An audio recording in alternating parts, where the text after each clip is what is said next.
Hi అండి, welcome to our channel. ఈరోజు curry వచ్చేసి గోంగూర టమాటా కర్రీ అనమాట. టేస్ట్ అయితే సూపర్ ఉందండి. దీని తయారీ విధానం చూద్దాం. నేను 2 కట్టల గోంగూర తీసుకుని ఇలా శుభ్రం చేసి పక్కన ఉంచుకున్నాను.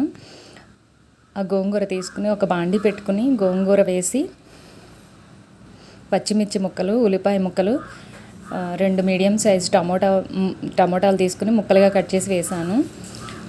దానిలోనే 1/2 టీ స్పూన్ పసుపు, రుచికి సరిపడా ఉప్పు, 2 టీ స్పూన్ల కారం వేసుకుని 1 టీ గ్లాస్ అంతా వాటర్ వేసుకుని మూత పెట్టుకుని స్టవ్ ఆన్ చేసి ఉడికించుకోవాలి. ఇలా మధ్య మధ్యలో కలుపుకుంటూ ఉడికించుకోవాలి. ఇది ఉడుకుతున్నప్పుడు పక్కన ఒక బాండి పెట్టుకొని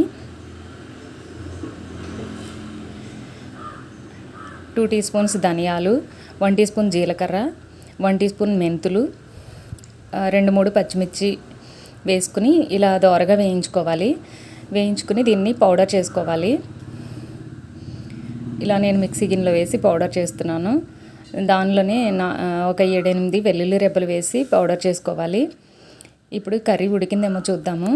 చూడండి, మెత్తగా ఉడికిపోయింది అనమాట. ఇప్పుడు మనం మిక్సీ పట్టుకున్న వెల్లుల్లి ధనియాల పౌడర్ని వేసుకుని ఒకసారి కలుపుకొని ఇప్పుడు తాలింపు వేసుకోవాలి. ఒక గిన్నె పెట్టుకుని ఆయిల్ వేసుకుని కచ్చపచ్చాగా దంచుకున్న వెల్లుల్లి రెబ్బలు వేసి 1 టీ స్పూన్ శనగపప్పు, 1 టీ స్పూన్ మినపప్పు, 1 టీ స్పూన్ జీలకర్ర, అలాగే కొంచెం ఇంగువ వేసుకోవాలి.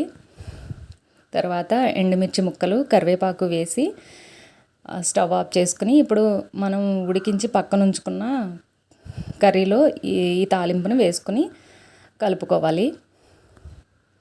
అంతేనండి,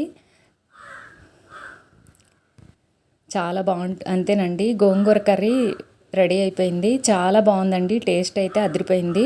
మీరు ఒకసారి ట్రై చేయండి, చాలా బాగుంది. ఓకేనండి, ఈ వీడియో నచ్చితే లైక్ చేయండి, అలాగే మన ఛానల్ని సబ్స్క్రైబ్ చేసుకోండి. Thank you for watching.